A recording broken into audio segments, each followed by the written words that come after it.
नमस्कार, स्वागत है आप सभी का हमारे YouTube चैनल में। आज के अपने इस वीडियो में मैं आप सभी के लिए कार्तिक मास के महात्म्य का 9वां अध्याय लेकर आई हूँ। तो आइए प्रारंभ करते हैं।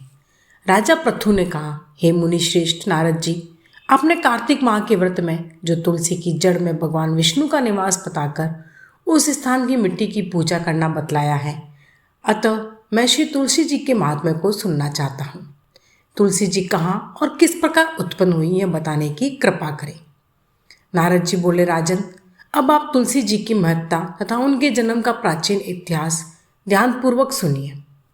एक बार देवगुरु बृहस्पति और देवराज इंद्र भगवान शंकर का दर्शन करने कैलाश पर्वत की ओर चले।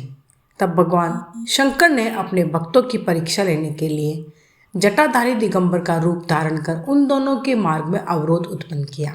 यद्यपि वह तेजस्वी, शांत, लंबी भुजा और चौड़ी छाती वाले गौरवर्ण अपने विशाल नेत्रों से युक्त और सिर पर जटा धारण किए वैसे ही बैठे थे, तथापि उन भगवान शंकर को ना पहचान कर इंद्र ने उनसे उनका नाम व दाम आदि पूछते हुए कहा कि क्या भगवान शंकर अपने स्थान पर है या कहीं गए हुए हैं।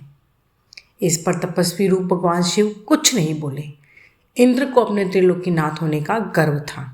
उसी अहंकार के प्रभाव से वह चुप किस प्रकार रह सकता था। उसने क्रोधित होते हुए उस तपस्वी को ढूंढकर कहा, अरे, मैंने तुझसे कुछ पूछा है और तू उसका उत्तर भी नहीं देता है।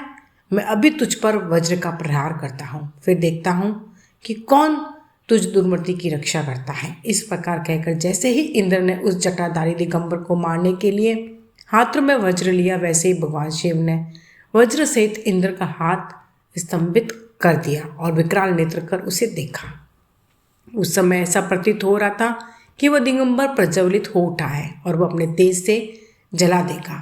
भुजाएं स्तंभित होने के कारण इंद्र दुखित होने के साथ साथ अन्य कुपित भी हो गया, परंतु उस जटाधारी दिगंबर को प्रज्वलित देखकर बृहस्पति जी ने उन्हें भगवान शंकर जानकर प्रणाम किया और दंडवत होकर उनकी स्तुति करने लगे। बृहस्पति भगवान शंकर से कहने लगे, हे दीनानाथ, हे महादेव, आप अपने क्रोध को शांत कर लीजिए और इंद्र के इस अपराध को क्षमा कर दीजिए।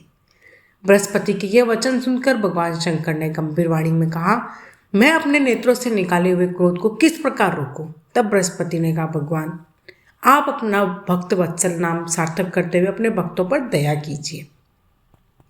आप अपने इस तेज को अन्यत्र स्थापित कीजिए और इंद्र का उद्धार कीजिए।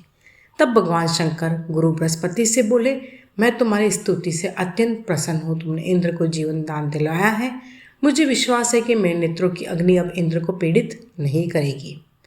बृहस्पति से इस प्रकार कहकर भगवान शिव ने अपने मस्तक से निकाले हुए अग्निमय तेज को अपने हाथों में ले लिया और फिर उसे क्षीर सागर में डाल दिया। तत्पश्चात भगवान शंकर अंतर्ध्यान हो गए। इस प्रकार जिसको जो जानने की कामना थी उसे जानकर इंद्र और बृहस्पति अपने अपने स्थान को चले गए।